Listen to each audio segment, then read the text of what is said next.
Alright, ladies and gentlemen, welcome back for everybody who just got tuned into PTV Sports. You watching Game On है with me Shahzad Khan. हमारे साथ यहाँ studios में मौजूद mister Rashid Latif, mister Mohammad Akram and the prodigy doctor Nauman Niaz. खवातीनों हज़रात, break पे जाने से पहले हमने छोटा सा एक तज़किरा किया कि जब सरफराज को कैप्टनसी दी गई या जिम्मेदारी सौंपी गई तो सरफराज की अपनी परफॉर्मेंस भी डिक्लाइन की तरफ चलेगी. बाबर की अपनी परफॉर्मेंस अल्हम्दुलिल्लाह बहुत अच्छा परफॉर्म करते हैं, लेकिन एज ए कैप्टन शायद वो अपने आप को मनवा नहीं पा रहे हैं. और यहाँ पे जब हमने T20s के आगाज़ में एक बात की थी कि अगर अजहर अली की इसी तरह की परफॉर्मेंसेज रही तो शायद तीनों फॉर्मेट के कैप्टन बाबर बन सकते हैं. मुझे लगता है मैं थोड़ा जज्बाती था जब मैंने ये बात की थी.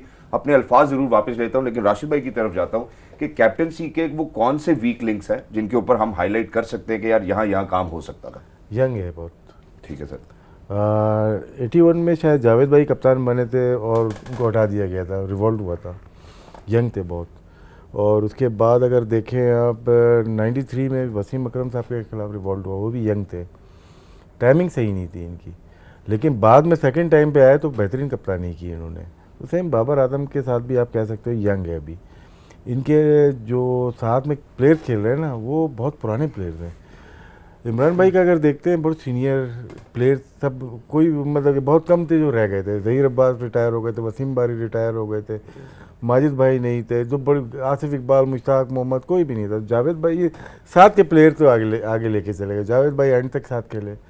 तो ये चीज़ मद्देनज़र रखनी चाहिए क्रिकेट बोर्ड को कि जब कप्तान डिसीजन ले रहे हैं, हमने 2-3 डिसीजन पहले भी लिए, पास में भी गलत लिए हुए हैं. अजहर अली को हमने बहुत पहले कप्तान बनाया था, फिर हमने हटाया, फिर लेके आए.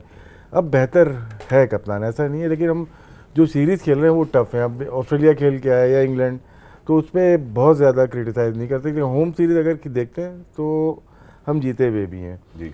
लेकिन जो मज़ेदार बात और मुश्किल जो बात है ना, वो बाबर आजम की कैप्टन इसलिए बहस की बनी हुई है कि आपके 3 वर्ल्ड कप आगे आ रहे हैं वाइट बॉल से.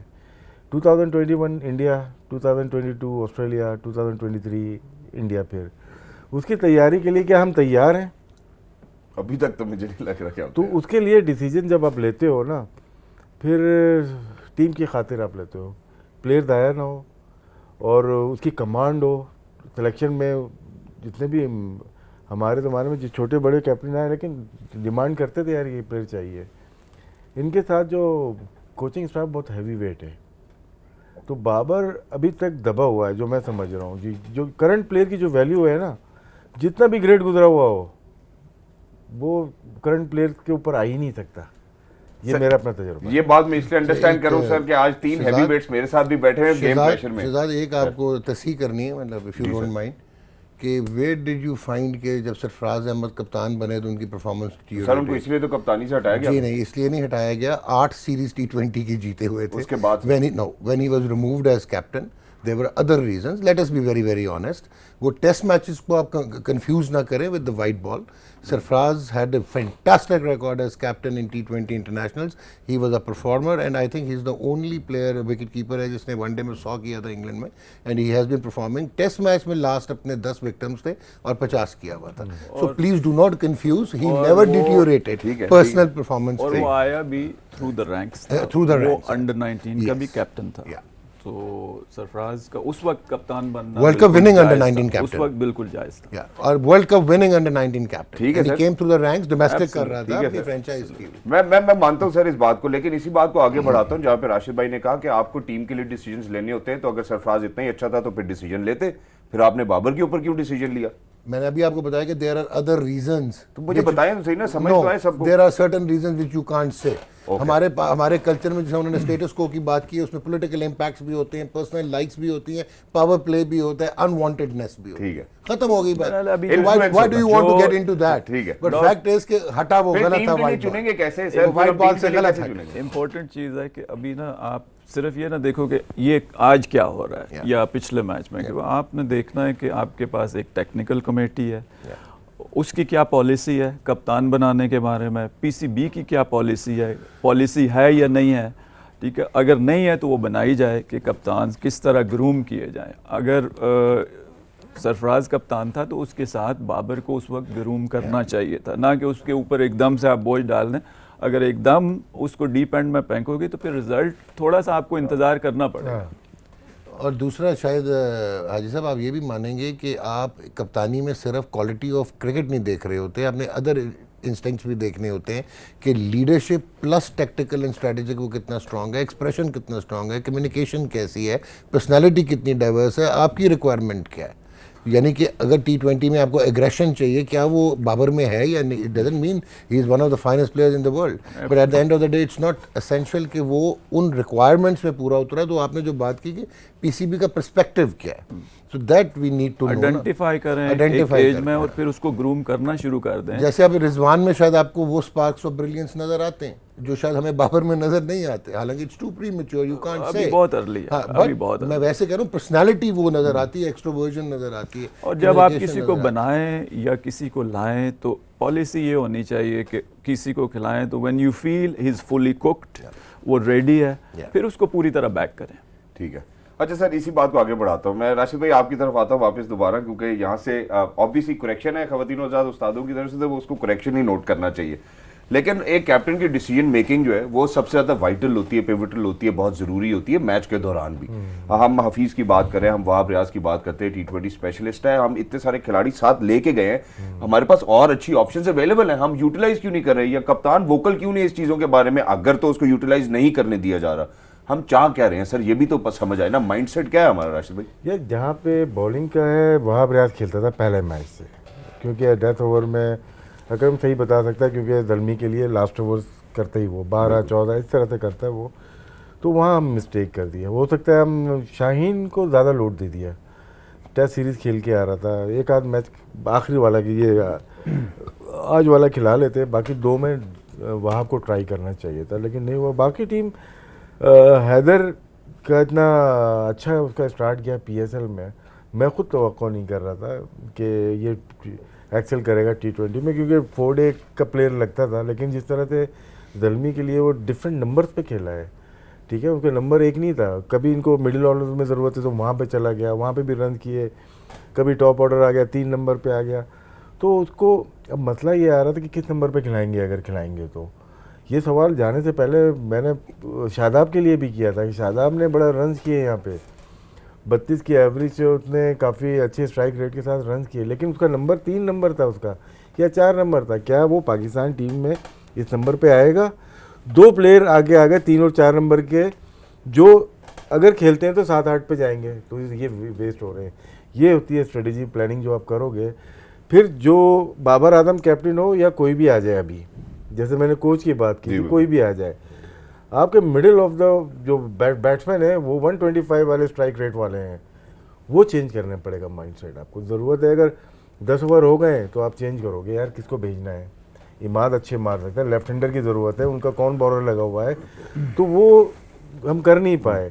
तो ये जो हमारे जो चीज़ें हैं हमें इसको ठीक करनी है। पावर हिटर जैसे आसिफ अली था, डिफरेंट नंबर पे हमने खिलाया, वो नहीं कामयाब हुआ, लेकिन हम उसको वनडे की परफॉर्मेंस पे हमने T20 से बाहर कर दिया, T20 की परफॉर्मेंस पे वनडे से बाहर कर दिया।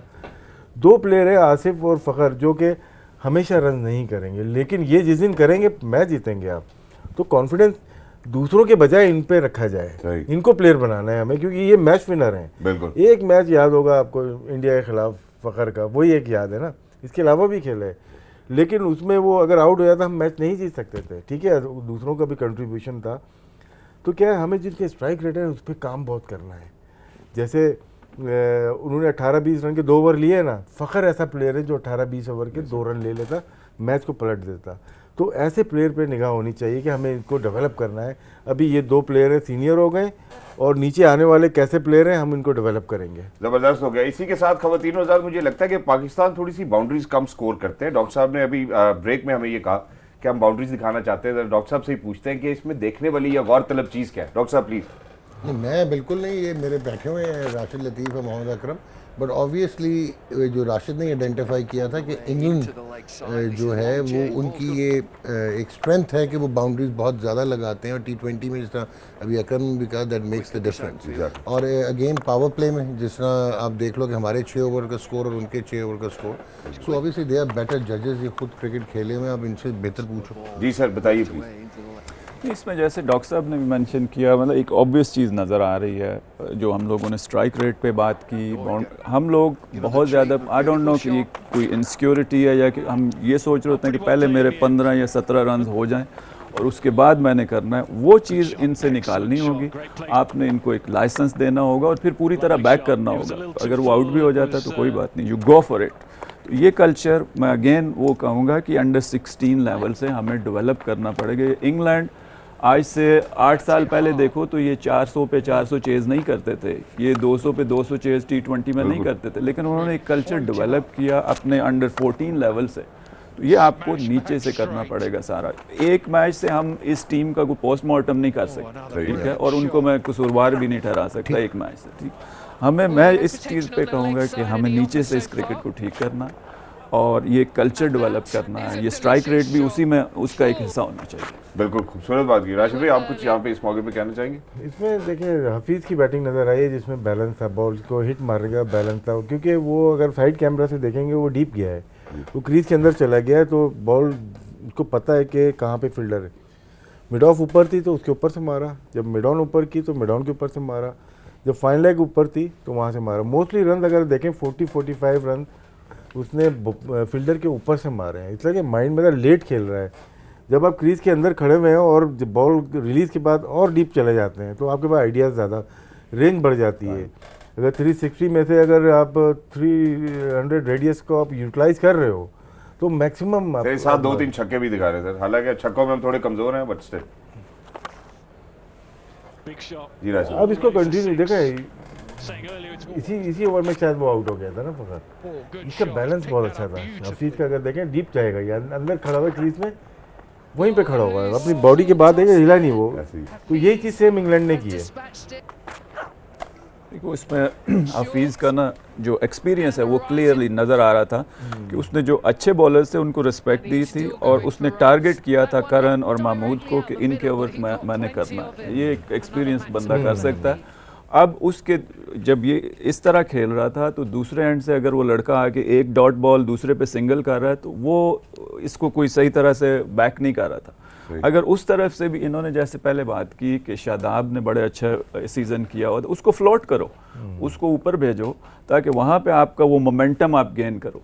जिस तरह मॉर्गन और उसने किया कि 2 ओवर उन्होंने कैश किए, उन्होंने वो नीचे नहीं जाने दिए। जब हफीज़ के 2-16 और 20 का ओवर लग गया था तो उससे अगले ओवर जो है 12-14 के लाजमी चलने चाहिए थे, जहाँ पे आपने 2 या 3 ओवर जो है वो 7 और 8 पे फिर चले गए, तो वहाँ से आप मैच जीतते या हारते हो। T20 में क्विक डिसीजन करने। और राशिद भाई ने भी ये बात मेंशन की थी, अगर आप इजाजत तो ब्रेक ले लें सर। ब्रेक ले लें, बट जाते जाते एक चीज़ कहनी है कि ये जो दोनों बात कर रहे हैं कि आपको माइंडसेट ऐसे नज़र आएगा कि Hafeez has played with Rashid और Hafeez has played with Mohammad Akram. एक को 18 साल छोड़े हुए हो गए, एक को 15 साल। By the way Shoaib Malik इनका कॉलीग था राशिद लतीफ़ का।